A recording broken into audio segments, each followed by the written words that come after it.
All right, Larry, thank you. It is indeed time for a Draft Champions matchup and what is set to be a great Draft Champions matchup. In the booth, I'm Brandon Gaudin with Charles Davis, and these guys should have a huge impact on the outcome of this game. They're ready to roll. We're ready to roll. Let's roll.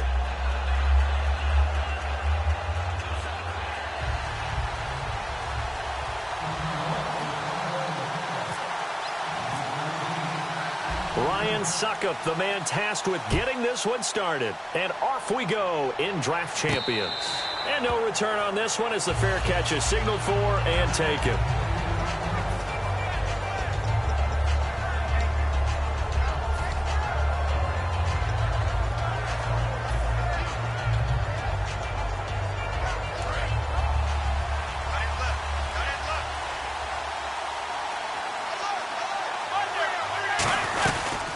The Boise State alum, Jay Ajayi. And he powers his way up past the 30. He'll get a nice chunk there on the first down run, and it's 2nd and 4. First play of the drive, let's give credit all around. Excellent blocking, but the guy carrying the ball, he was the finisher. A really nice run. See if they stay on the ground for 2nd down. Here's Romo now on 2nd down. He's got time in the pocket. Throwing middle, and it's complete. And they get him down, but not before he takes it across the 40-yard line. One thing I can say pretty safely, that route is not called if you don't have a guy who can throw the ball and put some mustard on it. Because if you're going to lollipop it in the middle of the field, bad things usually happen. It takes a strong-arm guy who can rifle it in there, and they were able to successfully complete that one. Here's Ajayi. Room here to run. Give him 18 on that one. And it'll give the Vikings a first down. Let's just go ahead and state the obvious. You're going to want a big game out of that guy. Big-time run to get things started. But even more importantly, coming in on the road, trying to silence the crowd, take them out of it a little bit, slow down the emotions of the game, and get yourselves under control and feel like, yeah, we're going to be okay on the road. Steps away. Oh, he stays up. And he can't find a receiver, and he's brought down. It'll be a loss of 7 on the sack, and it brings up 2nd. And plays like that really hurt play calling. They had a really nice gain on the previous play, but gave about half the yardage back on the sack. Excellent pressure up front. Nowhere to go with the football. Down he goes.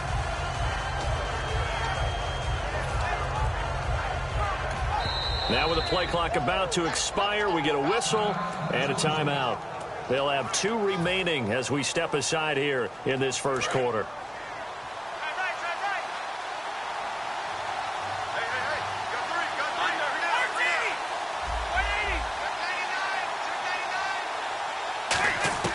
On 2nd down, here's Romo finding time. And this is going to be caught. He won the fight for the football. A good pickup there, 26 yards. I know that in recent years, it's been tough on Tony Romo. A lot of injuries have piled up, but he's still able to sling it, Brandon. Look at that throw. Yeah, he can. By the way, you know his given name on his birth certificate? Hit me. Antonio Ramiro Romo. That flows got a good ring to him. I'll start calling him Antonio. The lyrical one. Henry's got it out on the left side. And they'll bring him down at the 18-yard line. They'll get a couple yards on that one, and it'll bring up a 2nd down. Well, the strategy was evident there. Get it to your tight end and make it a one-on-one play with a cornerback. Who's usually going to win that one? The tight end, but not there. Not in this situation. How about the corner defeating that logic and making a really nice tackle? They'll run it now out of the gun. And he'll take this one down near the 15. Call it a gain of a couple, and that's going to leave him with a 3rd and about 5. Well, I think we know by now that every run is not going to be broken and get all the way to the end zone. But these short ones still have their value. You can still set up your play action and throw the football. You control the clock because you have the ball and they don't. And often the physicality sets the tempo for the game. Here's Romo. That's caught at the 3. And he will have the first down before he's brought down at the 3. And Brandon, from our time in college football, where receivers weren't running the traditional NFL route tree, one thing they did learn, find open areas, find soft spots, and set up and catch the ball. And I think we just saw that there. Yeah, we saw that indeed, picking up the first. Only a yard that time, 2nd and goal.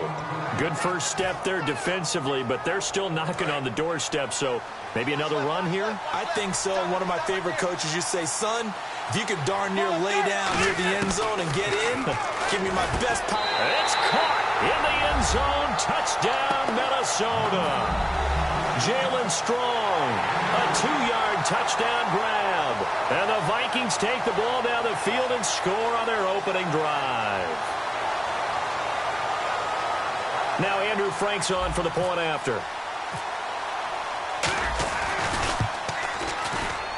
He's got it, and the Vikings take a 7-0 lead.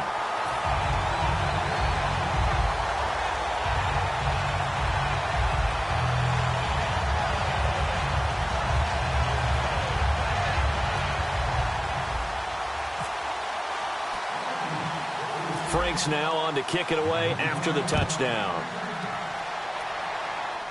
Short kick here, fielded about the 17. And a nice return sets him up pretty good here at the 30-yard line.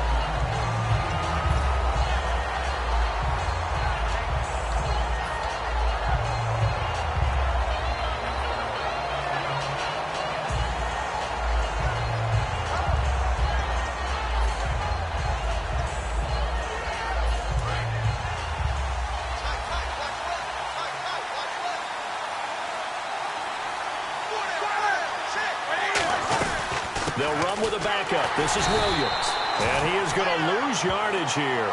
It's a loss of 2 there, bringing up 2nd down. The defense won that play so fast that I think if the running back even had time to notice if anyone was there, it was just a blink of an eye, and there was a loss on the play.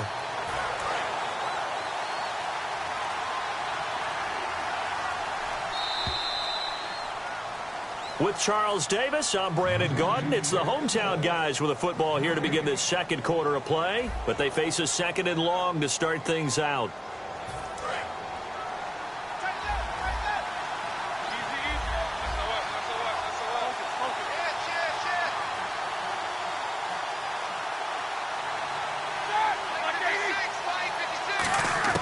On 2nd down, Roethlisberger. He's got time. He's going to float this one deep right side. And both guys were there, but it falls incomplete.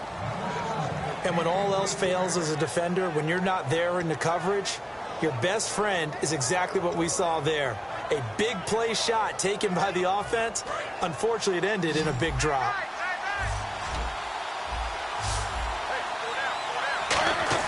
On 3rd down, Roethlisberger surveying the field.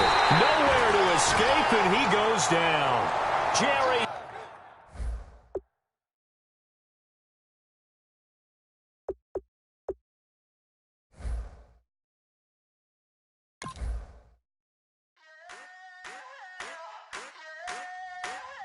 I wanna sip on pride.